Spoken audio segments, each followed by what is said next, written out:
नमस्कार दोस्तों, आप सभी का स्वागत है हमारे चैनल धीवर क्लासेस में। मेरा नाम है ओम प्रकाश धीवर। आज हम लोग देखने जा रहे हैं त्रैमासिक आकलन या तिमाही पेपर।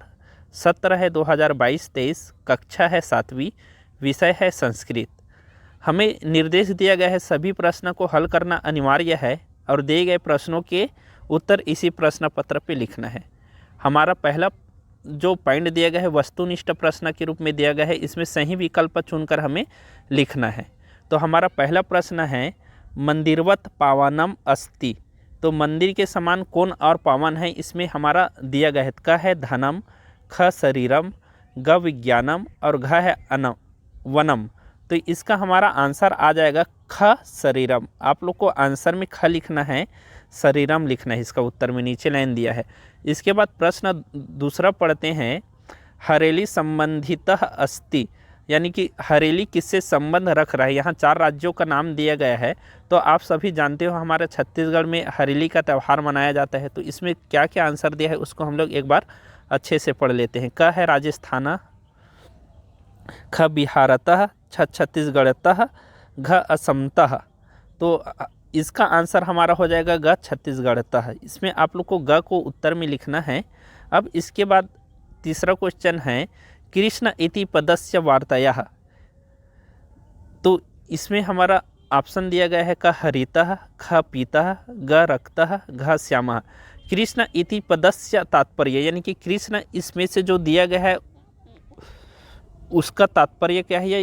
ये जो 3-4 वर्ड दिया गया है तो कृष्ण का मीनिंग क्या है उसको लिखता है। हरिता, हरित मतलब हरी होता है, पित्त यानी कि पीला होता है, रक्त यानी कि लाला होता है, श्याम यानी कि जो श्याम कलर होता है, सांवला होता है। तो हमारा कृष्ण भगवान सांवला था, तो इसका आंसर हमारा घा आ जाएगा। दोस्तों, आप लोग को वीडियो अच्छा लग रहा होगा तो वीडियो को आप लोग लाइक कीजिए और चैनल को सब्सक्राइब कीजिए। प्रश्न चौथा है उपसर्ग प्रयुक्तः अस्ति। अब इसमें पूछ रहा है कि इसमें उपसर्ग किस में प्रयुक्त किया गया है। हमारा ऑप्शन है क है परित्राणायम जातस्य पावकः दहति। तो इसमें हमारा उपसर्ग हमारा में इसमें आ जाएगा का आ जाएगा परित्राणायाः। उत्तर में परित्राणायाः आप लोग को लिखना है। पांचवा है षष्ठी विभक्ति प्रयुक्त। इसमें से हमारा 4 ऑप्शन दिया है, इसमें से कौन से में सब षष्ठी विभक्ति लिया गया है। क है मंदिरे, घ है मंदिरम, ग है मंदिरस्य और घ है मंदिराय। तो हमारा इसमें षष्ठी विभक्ति ग में है मंदिरस्य। षष्ठी विभक्ति का एक वचन है मंदिरस्य, मंदिर का मंदिरस्य हो जाएगा। अब हमारा वस्तुनिष्ठ का 6वां प्रश्न है भारत भूमि है गाथा गयंती, यानी कि भारत भूमि है हमारा जन्मभूमि जो भारत है, इसका गाथा कौन गाता है। श्री रामायः, कवयः, असुरः, सर्वे, यानी कि जो हमारा भगवान राम है वो गाता है। ख है कवयः, यानी कि जो कवि है उन लोग गाते हैं। ग है असुर और घ है सर्वे, यानी कि सभी लोग गाते हैं। तो इसका हमारा आंसर हो जाएगा ख कवयः, क्योंकि जो कवि लोग हैं उस लोग भारत के बारे में आप लोग सुने होंगे, बहुत सारा उसका गुणगान गाते हैं, कविता बहुत सारा लिखा गया है। आप लोग को दोस्तों चैनल इस वीडियो को आप लोग को ना स्किप करके नहीं देखना है। आप लोग को कहीं भी वीडियो को आगे जाके या बढ़ा के आप लोग को नहीं देखना है, पूरा डिटेल से देखना है। बहुत सारा इधर संस्कृत का वर्ड है, एक एक वर्ड को पढ़ना है, उसके बाद आप लोग को इसको अच्छे से बनाना है। अब देखो हमारा 7वां है सही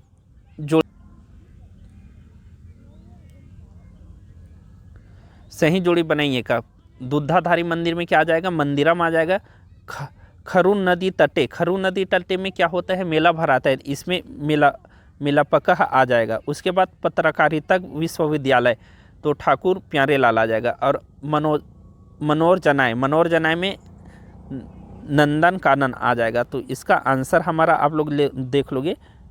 पहला में दूधाधारी में मंदिरम, खरून तटे में मेलकाय, पत्रकालिका में आप लोग को कुसठ और मनोराय जनाए में ये ऊपर वाला आ जाएगा सबका। तो आप लोग इसको ध्यान से देखना है और अच्छे से आप लोग को लिख लेना है। अब इसके बाद अगला क्वेश्चन हमारा है प्रश्न 8 है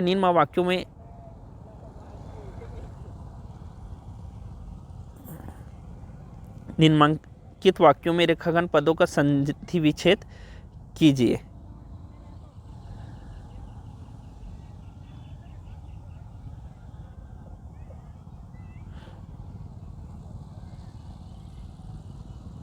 तो इसमें ना का नैनम दहती पावका, पावका का संधि में पाव धन अका, इसमें अयादी संधि है और श्रद्धा व लभ्यते, श्रद्धावान लभ्यते, इसको यन। अब हम लोग अगला 9 नंबर को क्वेश्चन देखते हैं। इदम उत्सव, पाठ में उत्सव के विषय में वर्णन किया गया है, इसी तरह अपने प्रिय उत्सव का वर्णन करना है। आप लोग देखोगे हमारे पाठ्य पुस्तक में एक पाठ दिया गया है, उसका नाम है ईद महोत्सव। तो हम लोग को भी अपना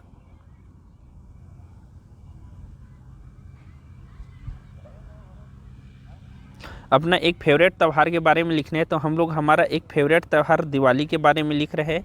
तो आप लोग को लिखना है मम प्रिय उत्सव दीपावत्सव, यानी कि मेरा प्रिय जो त्यौहार है वो दिवाली है। और दिवाली के बारे में यहाँ देखो मैं 5 लाइन में लिखा हूँ, जो पूर्ण ग्राम का यहाँ को जो चिन्ह है वहीं तक एक एक लाइन है। तो आप लोग इसको अच्छे से जमा के लिख लेना है और ध्यान से इसको पढ़ाई करना है। इसके बाद हमारा अगला क्वेश्चन है 10वां नंबर का, आदर्श छात्रा। पाठ के आधार पर आदर्श छात्रा में किन किन गुणों का समावेश होना आवश्यक मानते हैं, 5 पंक्ति लिखिए। एक हमारा आदर्श नाम का जो पाठ है उसमें से छात्र में कुछ गुण है, तो उसमें से 5 गुण हमें यहाँ बताना है। तो यहाँ 5 गुण, यहाँ देखो आदर्श छात्र का 5 गुण लिखा गया है। यहाँ आप लोग नंबर डाल के लिखोगे ना, ये आपका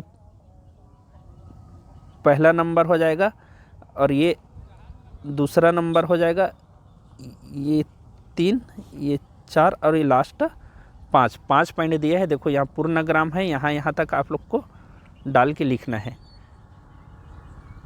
अब इसके बाद देखते हैं हमारा 6वां नंबर, अगला नंबर का क्वेश्चन है 11।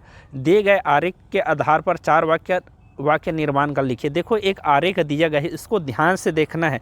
अब इससे हमें ना 4 लाइन का इससे वाक्य बनाना है। तो देखो संगणक माध्यम, यानी कि जो संगणक है, संगणक किसको बोला जाता है, जो कंप्यूटर है उसको संगणक बोला जाता है। तो उसके माध्यम से क्या क्या किया जाता है, इससे हमें 4 लाइन लिखना है। तो इसका हम लोग आंसर देखते हैं। ये आंसर 4 लाइन आप लोग को लिख लेना है। 1 नंबर, 2 नंबर, 3 नंबर, 4 नंबर करके दे रहे हैं। दोस्तों आप लोग को वीडियो को कहीं भी आप लोग को बीच में आप लोग को बढ़ा के नहीं देखना है। वीडियो आप लोग ना डिटेल से देखना है। बहुत कम समय के लिए उसी कारण बनाया जा रहा है, ज़्यादा लंबा नहीं कर रहे हैं ना। और सभी को अच्छे से आप लोग को ध्यान से पढ़ के देखना है। मैं एक ऐसी लंबा सभी को पढ़ूंगा तो वीडियो बहुत लंबा हो जाएगा। आप लोग वीडियो को जैसा जैसा बढ़ाओगे तो आ जाएगा, तो वहाँ भले वीडियो को रोक लेना है। अब हमारा प्रश्न है 12वां नंबर का प्रश्न, दिए गए पदों के आधार पर वाक्य निर्माण कीजिए। यहाँ देखो हमारा ना 3 दिए गए है, यत्र दिया है, सदा दिया है और प्रतिमा दिया है। तो यत्र से हमें एक शब्द बनाना है, एक वाक्य बनाना है, सदा से बनाना है और प्रतिमा से बनाना है। तो यहाँ हमारा इससे वाक्य बनाना है। दोस्तों वीडियो बनाने में बहुत मेहनत लगता है और ये चैनल में कंप्लीट आप लोग देख रहे होंगे, पूरा 1 से लेकर 17 तक का सभी का आंसर दे रहे हैं और बाकी कीजिएगा। ये हमारा 3 लाइन हमें अत्र के बारे में दिया है। तो अहम यत्र गच्छन्ति, ये हमारा पहला हो जाएगा। ठीक है, तो देखो ये पहला हो जाएगा और ये दूसरा लाइन ये हो जाएगा सदा के लिए। और तीसरा में आप लोग को ये करना है तत्र एवं प्रतिमा अस्थित, ये हमारा 3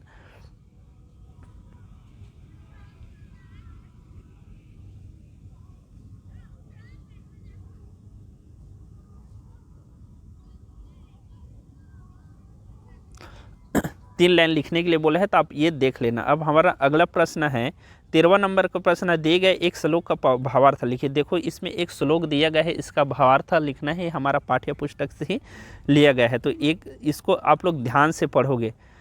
वसांसी जीर्णाय यथा निर्वाह नवामि गृहाताम नयोत्यपि, ऐसा तथा सरिनाय विहाने जीर्णाय अन्यानी संगति नवामि। तो इसका हमें आंसर लिखना है। तो इसका आंसर को देखते हैं। इसका अर्थ होगा, जिस तरह मनुष्य पुराने वस्त्रों को त्याग कर नए वस्त्र को धारण करते हैं, उसी प्रकार जीवात्मा भी पुराने शरीर को त्याग कर नए शरीर को प्राप्त करता है। ये हमारा आंसर हो जाएगा और आप लोग को ध्यान से इसको पढ़ के लिखना है। अब हमारा नेक्स्ट क्वेश्चन है 14, नीचे दिए गए समान अंश का अनुवाद लिखिए। यहाँ कुछ 2 लोग अभिषेक और उसका भाई दोनों बात कर रहे हैं, उसके बारे में यहाँ संस्कृत में लिखना है। अब इसी को संस्कृत को आप लोग को अनुवाद करके हिंदी में आप लोग को लिखना है। तो इसका हिंदी अनुवाद देख लो। अभिषेक बोलता है भाई तुम्हारे हाथ में क्या है, तो उसका भाई भ्राता बोलता है अभिनंदन पत्रिका है।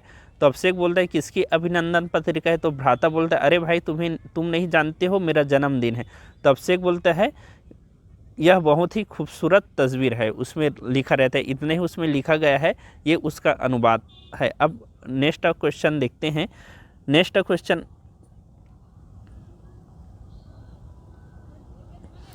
नेक्स्ट क्वेश्चन 15 नंबर का है। 15 में 2 क्वेश्चन दिए गए थे। इस 15 का ये क्या है, अथवा है। इसमें ना हमें ये जो एक देखो ये बैठा हुआ है एक छात्र है, और इस छात्र के बारे में संस्कृत में हमें 5 वाक्य लिखना है या 5 लाइन लिखना है। तो देखो ये 5 लाइन यहाँ लिखा गया है, आप लोग इसको अच्छे से देखना। ये पहला लाइन यहाँ से हो जाएगा जहाँ से पूर्णग्राम है, ये दूसरा लाइन यहाँ तक लिखोगे, और तीसरा लाइन यहाँ तक, और चौथा यहाँ तक, और ये लास्ट 5वां यहाँ तक।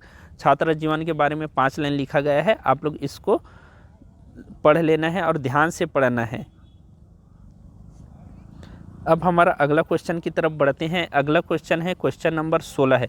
गद्यांश को पढ़कर नीचे लिखे प्रश्नों के उत्तर दीजिए। इस गद्यांश को आप लोग को अच्छे से पढ़ना है, और उसके बाद इसका देखो प्रश्न दिया है, यहाँ से प्रश्न चालू होता है। इस सबको प्रश्न को भी अच्छा से पढ़ना है, और इस प्रश्न को पढ़ने के बाद आप लोग को ना इसका 5 का हम लोग को आंसर देना है। देखो 10 नंबर का है, एक एक प्रश्न 2-2 नंबर का है, बहुत ही इजी है, लेकिन आप लोग को ध्यान लगा के पढ़ना है। और इसका आंसर हम लोग देखें, देखो यहाँ इसका आंसर लिखा गया है, ये पहला का है, ये दूसरा का है, तीसरा का है, चौथा और 5वां, सभी का यहाँ आंसर बहुत अच्छे से लिखा गया है। और ये पूरा 10 नंबर का है, आप लोग को ध्यान से ही लिखना है, और पढ़कर कहीं भी कुछ भी यहाँ आप लोग का मिस्टेक ना हो जाए। इसके बाद हमारा सबसे लास्ट प्रश्न आता है 17 नंबर का। 17 नंबर प्रश्न में 17 में 2 प्रश्न दिया गया है, उसमें से दूसरा प्रश्न का ये अथवा है। भोरम देवे पाठ, भोरम देवा एक हमारा पाठ है, फर्स्ट ही पेज में एक भोरम देव का पाठ पे पृष्ठ लगा हुआ है। तो उस पाठ के आधार पे ना ऐतिहासिक स्थल भोरम देव उसके बारे में 10 लाइन लिखना है। तो यहाँ देखो भोरम देव के बारे में यहाँ कुछ लाइन लिखा गया है, आप लोग पूरा लिख सकते हो, या तो आप लोग 10 लाइन भी लिख सकते हो। भोरम देव छत्तीसगढ़ के कबीरधाम जिले में कवर्धा में 18 किलोमीटर दूर तथा रायपुर से 125 किलोमीटर दूर चौरा गांव में 1000 वर्ष पुराना मंदिर है। यहाँ मंदिर में खजुराहो मंदिर की झलक दिखाई देती है, इसलिए इस मंदिर को छत्तीसगढ़ का खजुराहो भी कहा जाता है। मंदिर का मुख पूर्व की ओर है। मंदिर नागर शैली का एक सुंदर उदाहरण है। मंदिर में 3 ओर से प्रवेश किया जा सकता है। मंदिर एक 5 फुट ऊंचे चबूतरों पर बनाया गया है। तीनों प्रवेश द्वारों से सीधे मंदिर के मंडप में प्रवेश किया जा सकता है।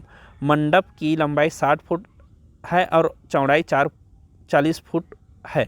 मंडप के बीच 4 खंभे हैं तथा किनारे की ओर 12 खंभे, जिन्हें मंडप की छत को संभाल कर रखा है। सभी खंभे बहुत ही सुंदर एवं कलात्मक है। प्रत्येक खंभे को दोस्तों आप लोग को कंप्लीट पढ़ लेना है, और आप लोग से रिक्वेस्ट है कि चैनल को अधिक से अधिक शेयर करना है, और जो सब्सक्राइब नहीं किए हो वो ज़रूर चैनल को सब्सक्राइब कीजिए। धन्यवाद।